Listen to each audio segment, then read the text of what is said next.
Why did the room go quiet the moment she stepped inside, even though no one recognized her face? She felt it before she saw it. The pause. The way conversation thinned out like oxygen at altitude. A dozen men in mismatched uniforms and contractor badges glanced up, assessed her, and then dismissed her just as quickly. No rank visible. No escort. No noise around her arrival. That was intentional. She stood there anyway, calm, still, waiting. The place wasn't officially a base, not really. It sat in that space the military never liked to talk about, too close to authority to be questioned, too far from oversight to be watched.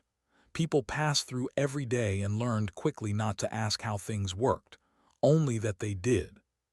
She had been sent to observe. At least, that's what the paperwork said. But paperwork lies better than people do. A contractor glanced at her wrist ID and smirked. Another leaned back in his chair like he owned the air. Someone made a joke under their breath. She didn't respond. She had learned long ago that silence made men careless. Inside her chest, there was no fear, just calculation. She logged every movement, every look, every delay. This was what she was trained for, not violence, but truth under pressure. And already something was wrong. They told her there was an issue with her credentials, said it casually, too casually. She nodded once and followed when they asked her to step into a secondary room, the kind of room no one remembered seeing on a map. As the door closed behind her, she felt it settle, the familiar weight of isolation. She had stood in worse places, darker ones, places where screaming only made things end faster. Still, she wondered briefly if this would be the day she would have to choose between exposure and endurance. And she wondered whether they understood who they had just locked in with them. They didn't. Not yet. Why did she comply when they told her to remove her gear, when everything in her knew this wasn't procedure? Because compliance, when chosen, can be a weapon. The room was too warm, too small, the kind of space designed to make people rush, to make them sloppy. She moved slowly instead, boots off, jacket folded, each motion deliberate, each breath steady. They mistook her calm for submission. One man pretended to scan her with a device that wasn't even powered. Another positioned himself behind her, not officially, not on paper, but she felt him there. She kept her eyes forward. She had learned how men behaved when they believed there were no witnesses, how authority rotted fastest when it thought it was alone. A word was spoken, not loud, not shouted, a word meant to humiliate, not command. She paused. For the first time, her heart rate changed, not from fear, but from focus. Her body shifted into a posture she hadn't used in years, the kind that only came out when decisions had already been made. Still, she gave them time, time to stop, time to choose differently. They didn't.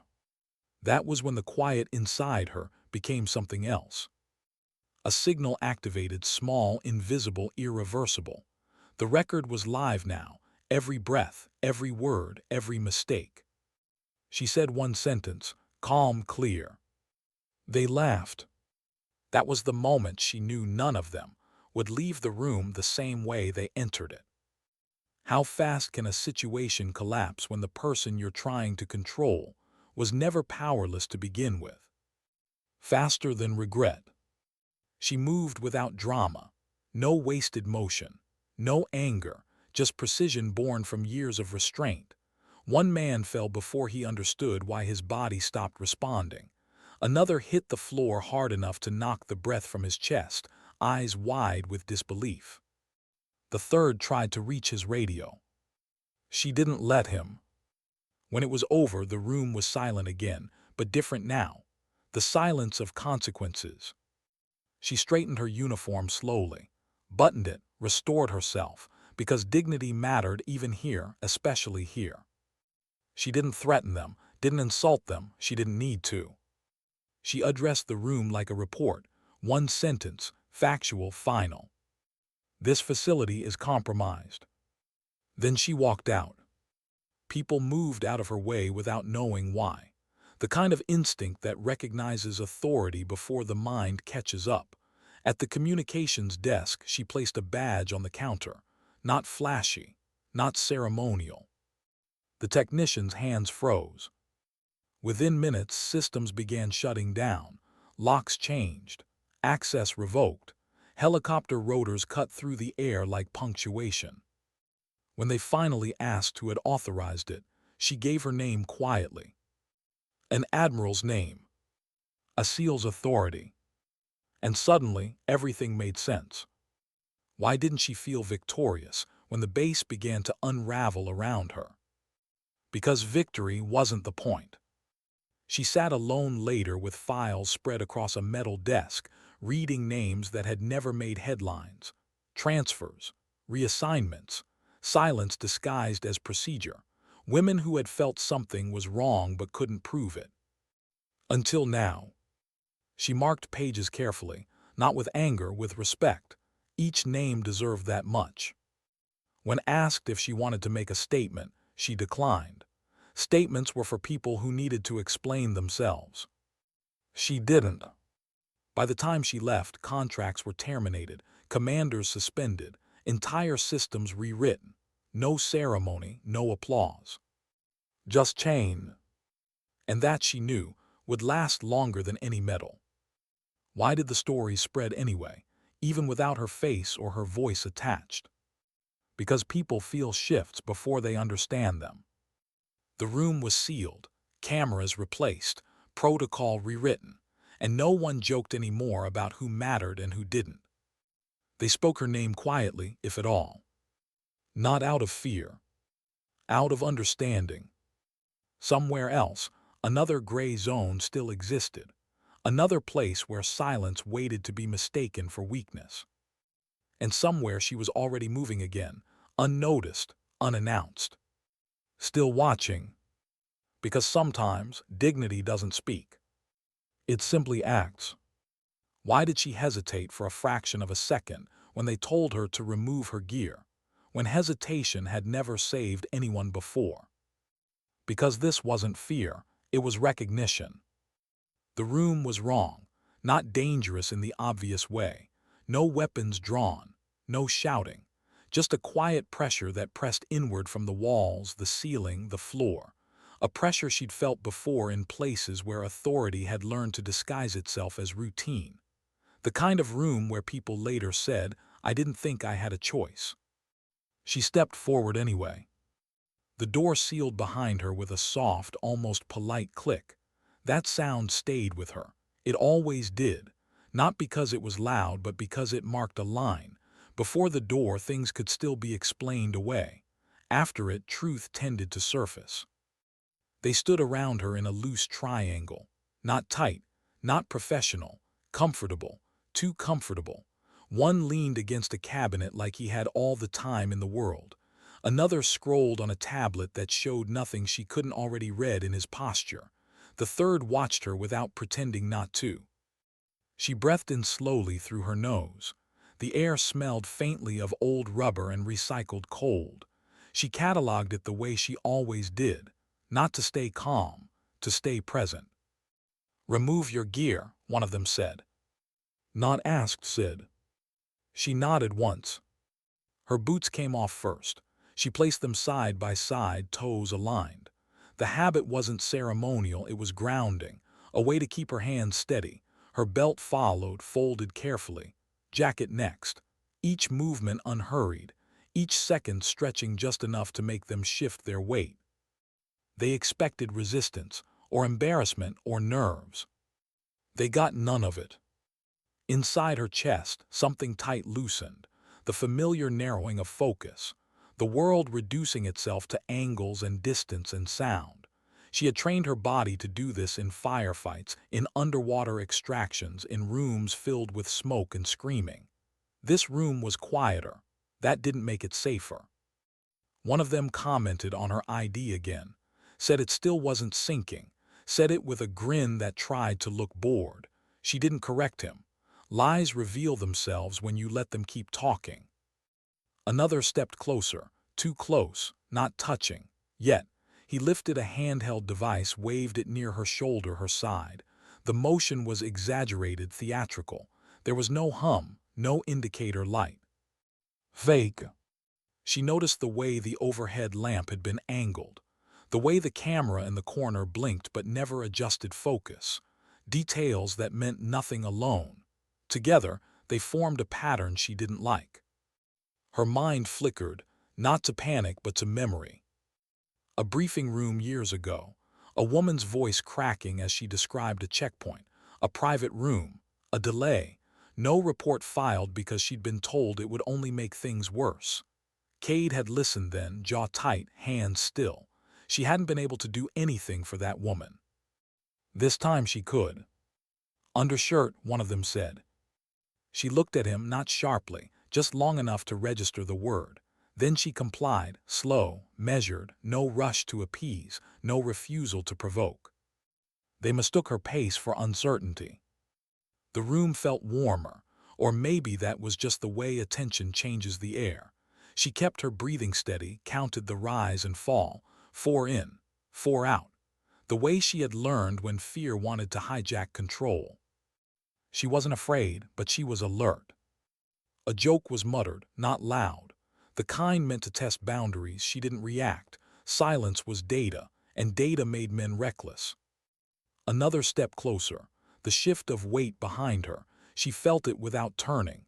The hairs along her neck didn't rise. She didn't give them that satisfaction. Inside her waistband, a small device rested against her skin. Cold, solid, waiting. She hadn't activated it yet. She wanted the truth clean, unmistakable, no ambiguity. She needed them to show who they were without prompting. A word slipped out then, quiet, ugly, spoken like it had been used before and gone unchallenged. The room held its breath. So did she. For the briefest moment, something human flickered through her, anger, sharp and bright. Not for herself. For every name she hadn't known yet, every file she hadn't read, every silence filed under resolved. She let the feeling pass. Anger blurred judgment. She needed clarity. Clarify, she said. They laughed, soft, confident.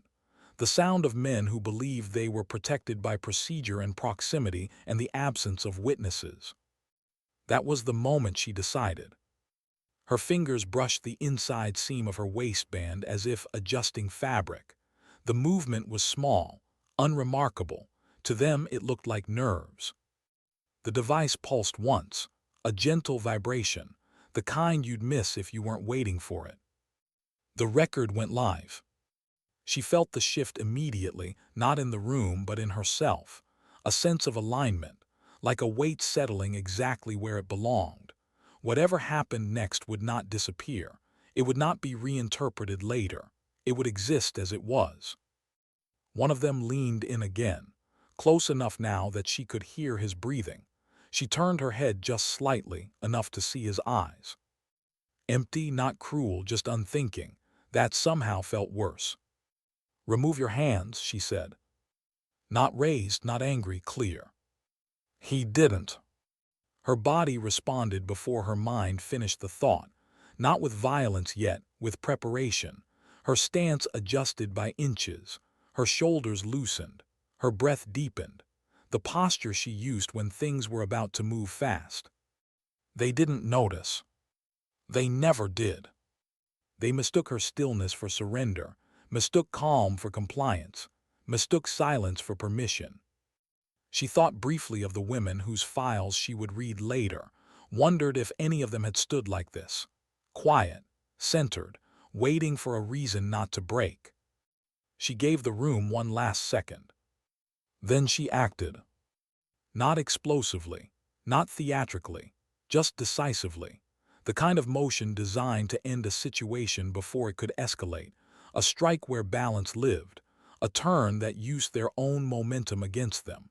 Years of training compressed into seconds that felt oddly calm. Bodies hit the floor, not broken, just stunned, shocked more by the reversal than the impact. The room went silent again. This time the silence belonged to her. She straightened, smoothed her uniform, restored order to herself before addressing anything else, because control wasn't just physical, it was composure. It was refusing to let the moment define her. She looked at the camera, the dead lens that thought it wasn't watching. "This facility is compromised," she said. Then she walked out. In the hallway, people looked up as she passed and then looked away, unsure why their instincts were suddenly screaming. She didn't hurry. Urgency was for people who needed permission. At the communications desk, she placed her badge down without ceremony. The technician glanced at it, then froze, recognition spreading slowly, like cold water. "You're active?" he asked. "No," she said, "I'm accountable." She gave him an authorization code he didn't question. The system chimed softly as locks began to change their minds. Somewhere above them, rotors started to turn. She stood there, hands relaxed at her sides, feeling something unexpected rise beneath the focus. Not triumph. Relief. Because the door had closed behind her. And this time it hadn't stayed closed. How quickly does authority collapse when the person everyone underestimated stops asking for permission? Faster than anyone in that building was ready for. The first sound was the system's desk chiming, soft, almost polite, like a reminder no one had set. A technician stiffened in his chair as screens refreshed themselves without being touched. Lines of access flickered from green to amber to red. He swallowed, eyes darting from the console to the woman standing beside him, calm as if she were waiting for coffee. She didn't watch the screens, she listened. She listened to the way footsteps changed down the corridor, the way voices dropped, the way radios crackled once and then went silent, as if the building itself were holding its breath. She had learned long ago that environment spoke before people did. "Route the call," she said, voice level. The technician hesitated, not because he didn't understand, because he did. His fingers hovered, unsure which rulebook still applied. "You're not cleared to," he started. "You're not," she said gently. "I am." She slid the badge closer. Matte black, no shine, no flourish. It didn't need either. The embedded seal caught the light just enough to confirm what his mind was already racing to accept. He patched the line. The connection took less than a second. No pleasantries, no names exchanged, just a confirmation tone that told her the right people were listening. She delivered the facts without adjectives. Location, conduct, evidence live and archived, request for immediate intervention. When the chime returned, single, unmistakable, she ended the transmission. The technician exhaled like he'd been underwater. Outside, the rotors arrived before anyone announced them. The sound rolled across the concrete and into bone, a pressure that rewrote the hierarchy in real time. People stepped back from windows. A contractor reached for his badge like it might reassure him. It didn't. She moved away from the desk then, not because she was finished, but because waiting was part of it. She walked the corridor at a measured pace, hands relaxed, posture neutral. The kind of walk that said she wasn't fleeing and wasn't chasing, just moving through a place that no longer belonged to the people who thought it did. A Marine staff sergeant stood aside as she passed. He didn't salute, he didn't speak. He just nodded once, subtle and respectful. She returned it without slowing. There were no ranks in moments like this, only responsibility. In a small, windowless office they assigned her, temporary, inadequate, she sat alone with a stack of files that hadn't expected to be read today. The fan clicked once every few seconds, irregular enough to be irritating if you let it. She didn't. She opened the first folder. Names, dates, transfers that were technically voluntary, complaints that weren't complaints, written in the careful language people used when they didn't think anyone wanted the truth. She felt something tighten, not anger, recognition. She had seen this pattern before, not here, everywhere. The words were clean, sanitized, reassignment for operational fit, failure to adapt to procedural expectations, phrases that sounded neutral until you noticed how often they followed the same kind of incident, the same kind of room. She marked the margins lightly, not with accusations, with questions. Why here? Why now? Why isolated? A knock came at the door, light, tentative. A civilian liaison stood there holding a tablet like a shield. He introduced himself too quickly, words tripping over each other. He asked if she needed anything. Coffee, copies, clarification. Paper is fine, she said, and time. He nodded and retreated. Minutes later, Boots approached, different cadence now, heavier, purposeful. The naval police detail entered without ceremony. The warrant officer in front didn't ask who she was. He already knew. He took the access log she handed him and scanned it once. 3 detainments, he said into his comm. No interviews, no calls. It wasn't dramatic, that was the point. As the men were escorted past the open doorway, one of them tried to speak, not to protest, to explain. She didn't look up, not because she was cold, because explanations at this stage were just another attempt to control the narrative. Control was over. She returned to the files. 6 names stood out. 6 women moved quietly out of systems that had failed them, some with medical flags that had never been followed up, some with notes marked resolved and nothing else. One had a handwritten addendum, handled internally. She removed the note and set it aside. When she finished marking the last page, she didn't sign it immediately. She paused, not for effect, for accuracy, because this wasn't about punishment. It was about extraction, cutting something diseased out before it spread further. She wrote her recommendation in plain language. No flourish, no rhetoric, just decisions.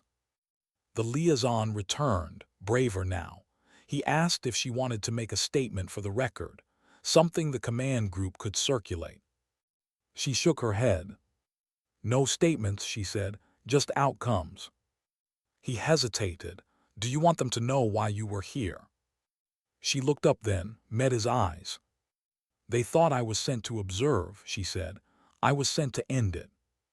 He didn't write that down. He didn't need to. By the time she left the office, the base was changing its posture. Contractors were being escorted out quietly, access points rekeyed, cameras installed where there had been none, not announced, implemented. She boarded a transport without insignia, the kind that didn't show up on public schedules. The crew didn't ask questions. They didn't need to. Her presence answered them. As the aircraft lifted, she allowed herself a moment, not to replay what had happened, to feel the absence of tension she'd been carrying since dawn. It surprised her. The release. She had expected satisfaction, maybe, or exhaustion. Instead, she felt something like grief. Not for the men, for the time it had taken, for the women who had waited, for the quiet endurance that had been mistaken for weakness for far too long. When the base rotated in new personnel days later, the stories had already shifted. No names, no faces, just a sense of caution where there had once been confidence, a respect for protocol that wasn't performative, a silence that meant pay attention. In the mess hall, someone asked what had happened. Another replied, she didn't raise her voice. That was all. And somewhere else, another checkpoint, another gray zone, the systems were still humming.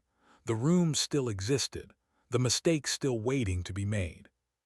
She would get on another transport soon, walk into another place where no one knew her name. And once again, she would listen. Because sometimes, the strongest thing a person can do isn't to shout. It's to arrive quietly and leave with the truth. What does it feel like when the danger is over, but the weight of it finally catches up? She didn't feel relief when the transport lifted off. Not at first. Relief suggested an ending. This wasn't that. It was a pause, nothing more. The engines droned with a steady patience, and the vibration traveled up through the deck into her boots, into her bones, like a reminder that momentum still mattered. She sat alone near the rear, hands folded loosely, eyes forward. No insignia, no escorts hovering, just another passenger if you didn't know how to look. The crew moved around her with quiet efficiency, careful not to stare. People always sensed something, even when they couldn't name it. The island slipped away beneath cloud cover. She watched until it vanished, then let her gaze soften. That was when the fatigue came, not physical, not yet, but the kind that followed containment. The kind that arrived after you'd held a line for too long and finally stepped back. Her thoughts drifted to the files. 6 names she'd circled. 6 lives rerouted by something that had pretended to be normal. She hadn't known their faces, but she felt the echo of them now. The unfiled anger, the quiet doubt, the self-questioning that came when authority insisted you were the problem. She closed her eyes briefly, not to rest but to remember. Years ago during selection, an instructor had said something that stayed with her. Most people don't break when they're attacked. They break when they're told it didn't happen. At the time, she hadn't fully understood. She did now. The aircraft leveled out. A crew member offered water. She accepted it with a nod, took a measured sip, grounded herself in the present. She didn't allow herself to spiral. That was another kind of discipline, knowing when to hold memory at arm's length. When they landed, it wasn't a base that greeted her. It was a place designed to disappear people between places. Concrete, fluorescent lights, corridors that looked identical no matter which direction you walked.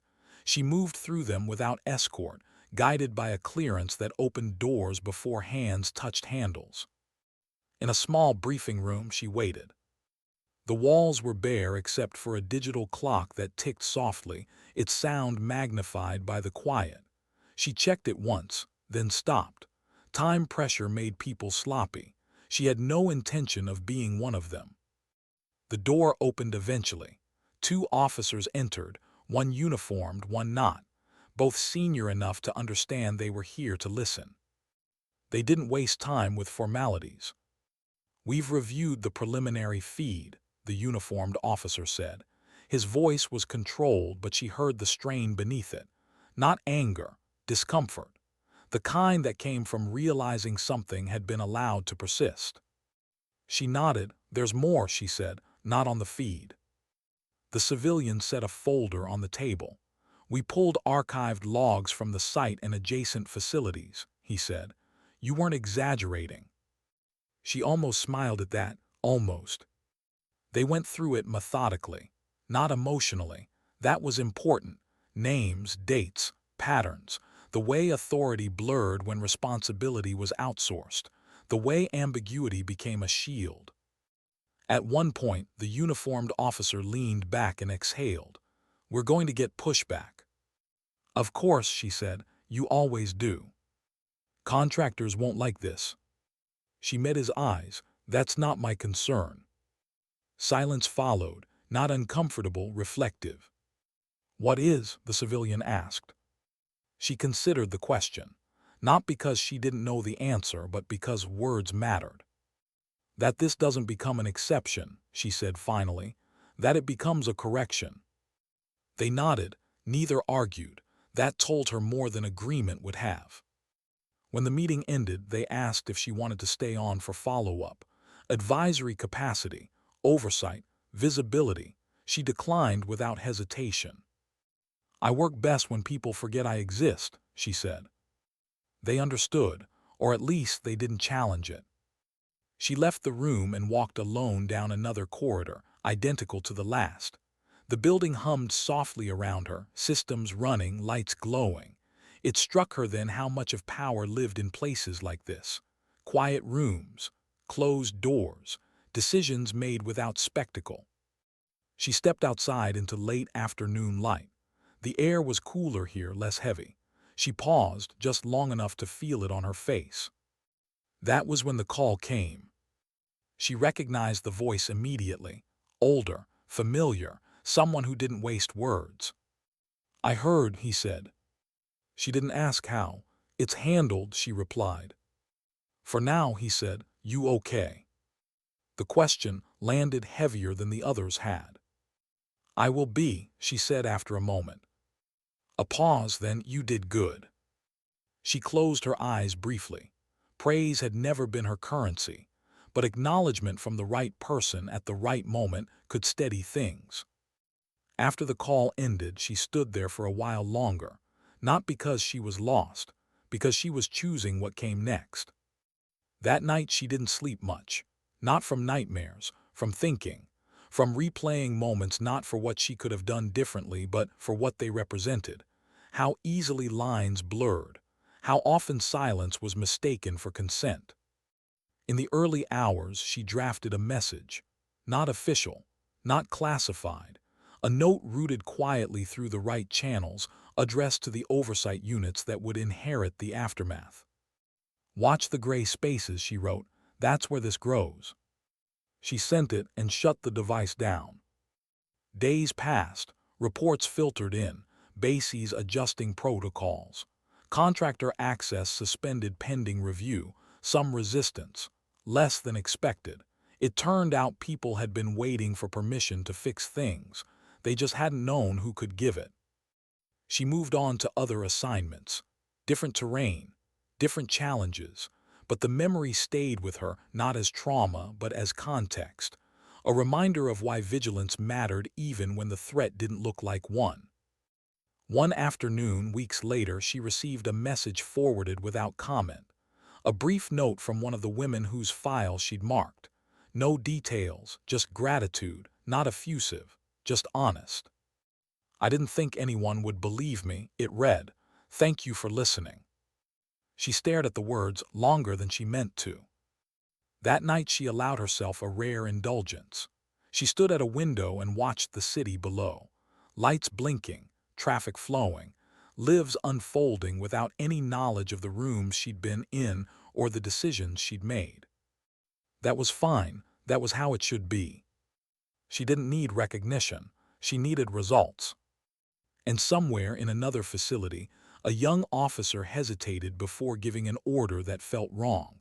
Somewhere else, a contractor reconsidered how far he could push. Somewhere else, silence was interrupted by accountability. She turned away from the window and prepared for the next day. Because strength, she had learned, wasn't loud. It was patient. And it endured. What happens after the system changes, when the noise fades and the quiet has to hold? She noticed it first in the pauses. Not the dramatic kind, the small ones. A beat longer before someone answered a question. A moment of hesitation before a door was closed. The way people recalibrated when they realized oversight was no longer theoretical. She was already somewhere else when the reports began to circulate. Another base, another stretch of land that felt temporary, like it could be packed up and moved overnight. She arrived without announcement as usual. No escort, no visible rank. The kind of arrival that tested a place's instincts rather than its procedures. She watched from the edges. A checkpoint officer scanned her ID twice, not because it didn't work, but because he wanted to be sure. He handed it back with a nod that held something new in it. Respect, maybe, or caution. She couldn't tell yet. That was the point. She spent the morning walking through operation spaces that had learned how to look compliant. Clean desks, updated signage, cameras where there hadn't been any before. On the surface, it all looked improved. Better, safer. She knew better than to stop there. Real change didn't announce itself. It showed up in what people did when they thought no one important was watching. At a logistics office, she lingered near a row of desks and listened. Not to gossip, to tone. A junior enlisted asked a question about a protocol discrepancy. The supervisor didn't dismiss it, didn't joke. He checked the manual, adjusted course. Small thing, but it mattered. She moved on. In the mess hall, conversations dipped when she passed, then resumed, not with fear but with awareness. People weren't trying to hide things. They were trying to get them right. That was different. She took her coffee black and sat alone, facing a wall where notices had been freshly posted. revised reporting channels, anonymous options that were no longer theoretical, names attached to responsibility instead of buried beneath it. She didn't smile. Satisfaction was dangerous. It made you stop looking. Later, in a quiet office, she reviewed updates from the investigation teams now embedded across multiple sites. The language had shifted. Less hedging, fewer euphemisms, words like alleged replaced by documented, isolated replaced by pattern. That change hadn't come from her alone. It had come from something breaking open. She closed the file and leaned back, eyes on the ceiling. There was a cost to this work that never showed up in reports. The constant readiness. The awareness that wherever there were systems, there were blind spots. And wherever there were blind spots, there were people willing to exploit them. She had chosen this role because she understood that. Not because she liked confrontation. She didn't. She preferred clarity, but clarity often required pressure. Her phone vibrated softly. A message, unclassified, routed through channels that existed only for people who knew how to read between them. Another site flagged irregularities after review, command requesting guidance. She typed a response without urgency, not because it wasn't important, but because panic made mistakes contagious. Proceed with documentation, preserve evidence, do not isolate personnel without oversight. She sent it and set the phone face down. Outside, the day moved on. Vehicles rolled through gates. Aircraft lifted and landed. The rhythm of a place doing its job. She watched it through a window and thought about the word normal. Normal was dangerous when it went unexamined. That evening she attended a briefing, not as a speaker, as an observer.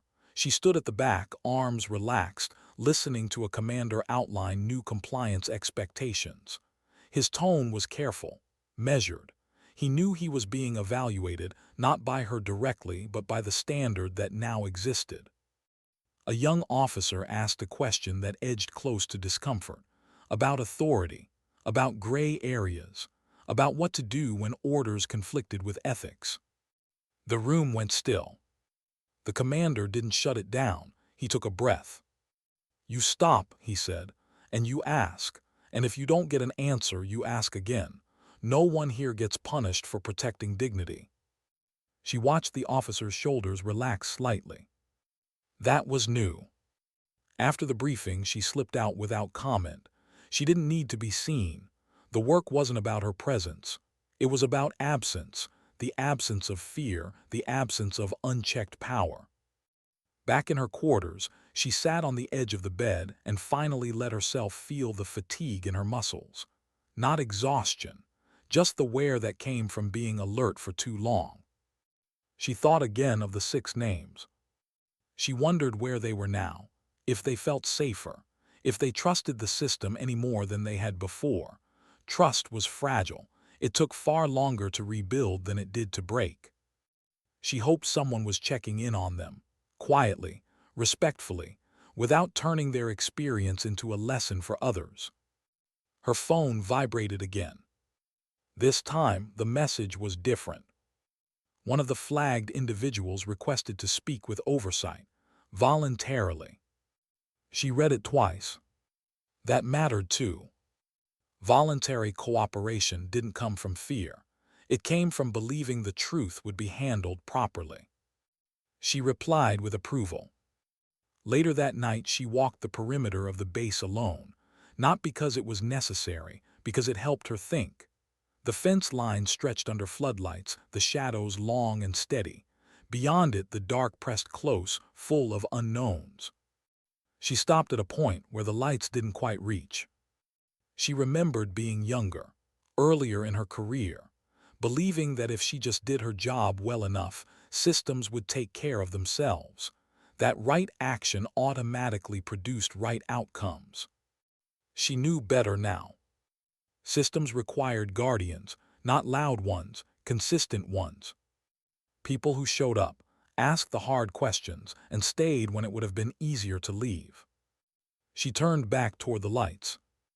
In the days that followed, the ripple continued. quiet removals, reassignments done properly, reviews conducted with transparency instead of theater, not perfect, but moving. She received fewer messages as the weeks went on. That was a good sign. It meant the process was starting to hold without constant pressure. One afternoon, she was invited to a round-table discussion. Policy level, strategic. She attended, contributed where it mattered, and declined credit where it didn't. When someone asked how she'd known where to look, she answered honestly. "I didn't," she said. "I listened." The room fell quiet. Listening wasn't glamorous, it didn't make headlines, but it changed things. As she left the building later, she passed a group of junior personnel laughing about something unrelated. Normal, unburdened laughter. She paused just long enough to register it. That sound meant something. It meant the weight had shifted, even slightly. She walked on. There would be more gray zones, more places where power tried to hide in ambiguity, more moments where silence would be mistaken for consent. She would be ready, not because she was invincible, but because she understood now, more clearly than ever, that strength didn't always arrive with force. Sometimes it arrived with patience, and it stayed long enough to make the quiet safer for everyone else. When everything had finally gone quiet, why did she feel like the real test was only beginning?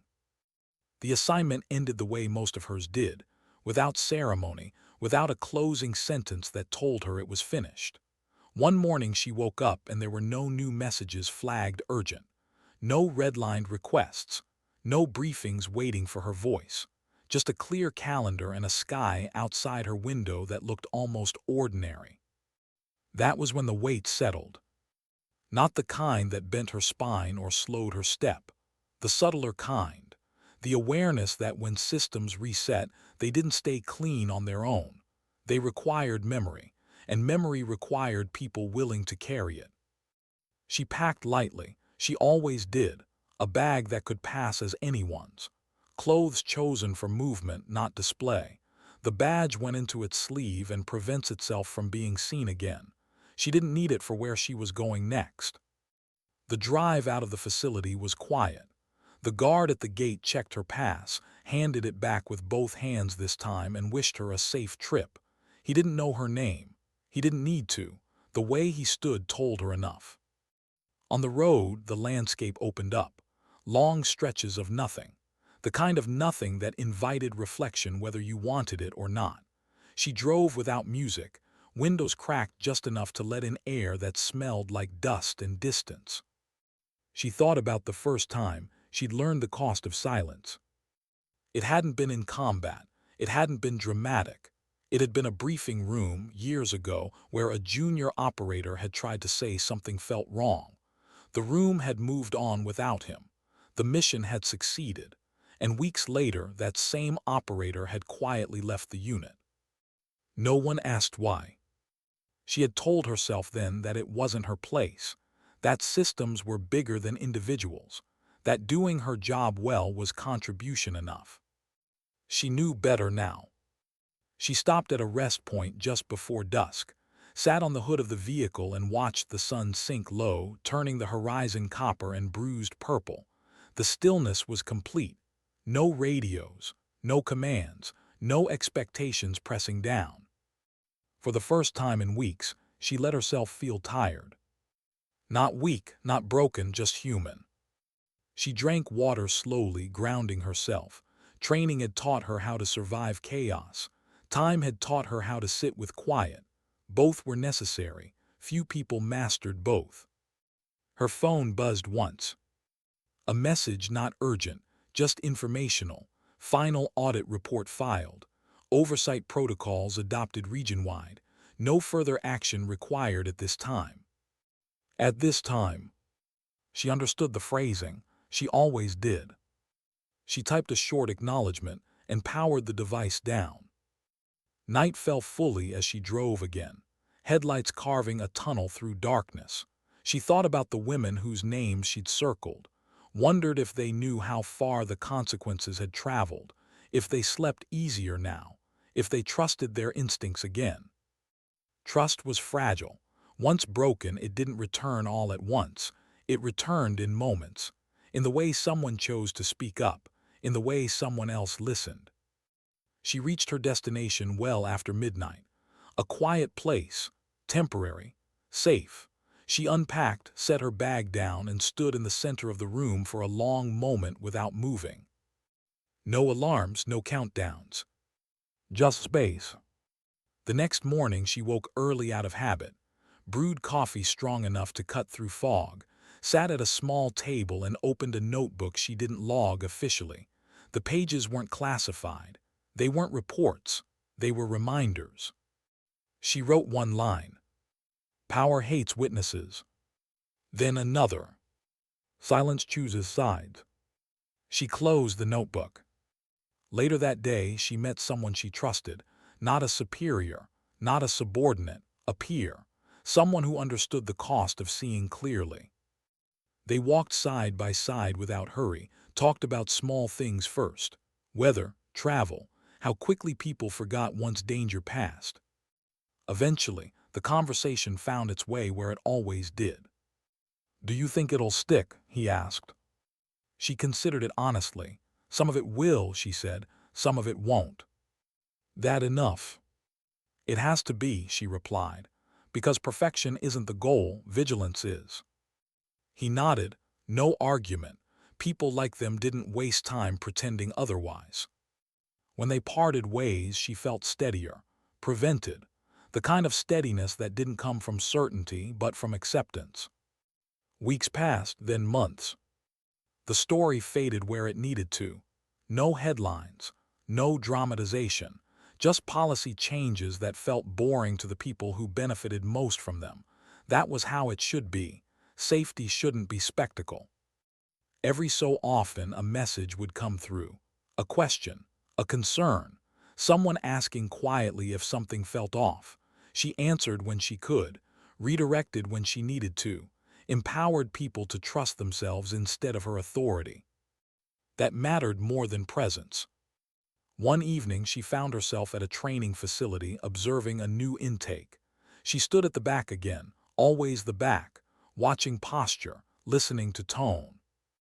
An instructor ran a scenario, a hypothetical, a gray area dressed up as routine. "What do you do," he asked the group, "if procedure conflicts with dignity?" There was a pause. A young woman raised her hand. "You stop," she said, "and you ask, and you don't move forward until it's clear." The instructor nodded, correct. Cade felt something loosen in her chest. Afterward, the young woman approached her, not recognizing her, just sensing something familiar. "Can I ask you something?" she said. "Of course." "How do you know when to push back?" the woman asked. "When everyone else seems fine with what's happening." Cade studied her for a moment, not evaluating, remembering herself at that age. "When your silence starts to feel heavy," she said, "that's usually your answer." The woman nodded slowly, absorbing it, then thanked her and walked away. Cade stood there long after, watching the doors swing shut behind the trainees, thinking about the way lessons moved through generations, not loudly, not all at once, but persistently. She left the facility as the sun dipped low again, casting long shadows across the ground. Shadows didn't frighten her. They just meant light was present somewhere. On the drive back, she reflected on everything that had led her here. The rooms, the files, the moments where restraint had mattered more than force, where dignity had been defended not by shouting but by refusal. She had never wanted to be a symbol. But she understood now that sometimes symbols were unavoidable, not the kind carved into stone or pinned to uniforms, the kind that lived in stories told quietly, in changed behavior, in the pause before a bad decision, understanding that it would no longer go unseen. She pulled over once more before night fully claimed the sky, stepped out, looked up. Stars were visible here, clear, uninterrupted. She breathed in, deep and steady. Tomorrow she would move on again.